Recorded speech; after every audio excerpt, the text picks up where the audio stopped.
Assalamualaikum warahmatullahi ta'ala wabarakatuh. Innal hamdalillah wa syukrillah. Rabbi shrah li sadri wa yassir li amri wahlul 'uqdatam min lisani yafqahu qawli. Amma ba'du. Allahumma shalli wa sallim wa barik ala sayyidina Muhammad wa ala alihi wa ashabihi ajmain. Sahabat-sahabat tausiah Islami yang dirahmati Allah, pada kesempatan ini, dalam tausiah ini, saya akan berbagi pengalaman spiritual saya kepada sahabat-sahabatku, yaitu bagaimana cara membelah dada yang telah Allah ajarkan kepada kita. Kenapa kita harus membelah dada? Karena satu hal yang harus kita ketahui, manusia itu terhimpit hidupnya karena sesak di dalam dadanya. Nah, bahwasanya ada ayat Quran yang sangat maha dahsyat apabila kau amalkan. Bagaimana cara mengamalkannya? Pertama, di saat kau laksanakan sujud terakhir di dalam solatmu, solat apa aja? Iya, solat wajib maupun solat sunnah, maka kau bacakanlah ayat Allah. A'udzubillahi minasyaitonirrajim. Alam nashrah laka sadrak wa wada'na anka wizraka allazi anqadha dhahrak wa rafa'na laka dzikrak fa inna ma'al usri yusran inna ma'al yusri yusra fa idza faragta fansab wa ila rabbika farhab. Insyaallah apabila kau baca seperti itu, ya, dalam sujud terakhirmu salatmu, maka segala susah yang ada di dadamu, segala himpitan kehidupan yang ada di dadamu, maka akan Allah angkat dalam dirimu.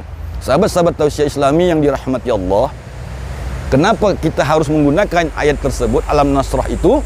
Nah, dalam hadisnya yang direwayatkan oleh Abu Hurairah, di saat itu Rasulullah sedang duduk bersama Abu Hurairah. Maka Abu Hurairah adalah sahabat Rasulullah, ya, kemudian yang mencatat semua perjalanan Rasulullah dalam hadisnya. Abu Hurairah berkata, "Ya Rasulullah, bagaimanakah proses engkau diangkat Allah menjadi Nabi dan Rasul?" Maka dengan saat itu Rasulullah menghadapkan wajahnya kepada Abu Hurairah. Kemudian apa kata Rasulullah? "Ya Abu Hurairah, ketahuilah olehmu, pada saat itu usiaku lebih kurang 10 tahun. Aku sedang mengembala. Ya, dalam pengembalaanku itu, dua pemuda yang tanpa aku ketahui dari mana asal mereka datang, dengan berpakaian yang serba aku tidak kenal. Maka kedua pemuda itu menyandarkan aku ke sebuah batu dan membelah dadaku. Dan kemudian pemuda itu bertanya kepada kawannya, 'Buanglah semua penyakit yang ada di dalam dadanya.' Maka aku lihatlah segumpal darah yang keluar dari dadaku. Kemudian mereka cuci kembali dan mereka masukkan kembali hatiku itu, sehingga hilanglah kedua penyakit dalam diriku, iri dan dengki." Nah, malaikat-malaikat Allah itu melaksanakan tugasnya dengan baik dan benar.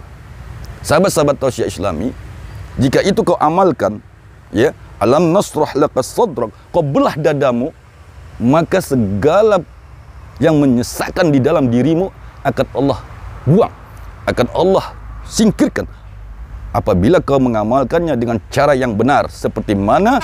Maka laksanakanlah solat, ya, di dalam solat terakhirmu, sujud terakhirmu, kau bacakanlah ayat Allah tadi, Alam nasrah laka sadrak.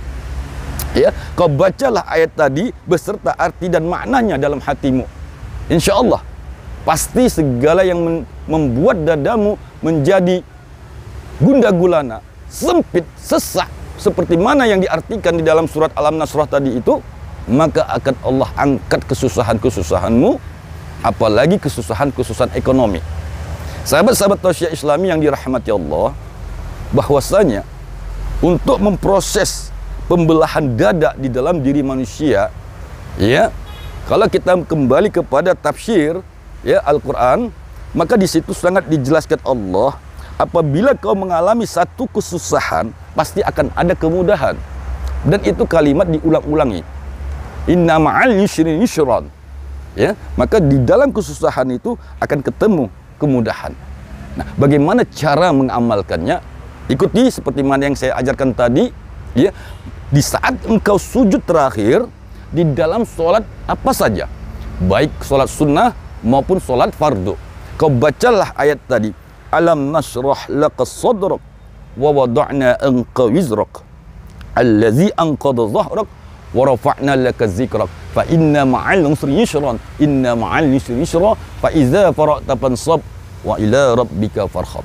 Sahabat-sahabat tausiah Islami yang dirahmati Allah, dalam hal ini perlu kita ketahui proses Allah Subhanahu wa taala membelah dada manusia itu dalam peristiwa Nabi Muhammad sallallahu alaihi wasallam, yang mana pada saat itu Rasulullah Muhammad sallallahu alaihi wasallam sedang mengalami satu proses yang sangat-sangat.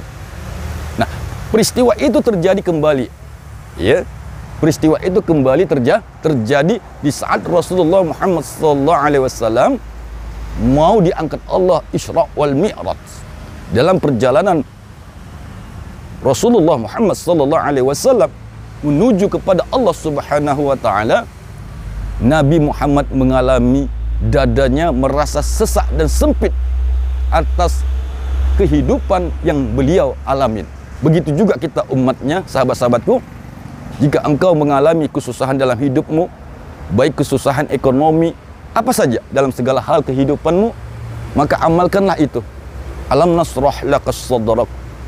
InsyaAllah Allah akan membuka dadamu dan mengeluarkan segala isi hati dadamu, yang mana dadamu tadi menjadi sempit, maka insyaAllah dadamu menjadi lapang seperti mana yang telah Allah janjikan kepada kita. Oleh karena itu, mudah-mudahan jika sahabat-sahabatku berkenan, amalkanlah qabiltu, aku izin dan ridha. Jika sahabat-sahabatku mengalami kesusahan hidup dalam ekonomi, lakukanlah itu, bacalah Alam Nasrah di saat kau melaksanakan sholat apa saja. Di saat sujud terakhirmu, bacalah Alam Nasrah sebanyak-banyaknya. InsyaAllah kesesakan yang ada di dalam dadamu akan terhilangkan oleh Allah Subhanahu wa ta'ala. Mudah-mudahan tausiah yang sederhana ini berguna buat kita semuanya. Akhirul kalam, assalamualaikum warahmatullahi wabarakatuh.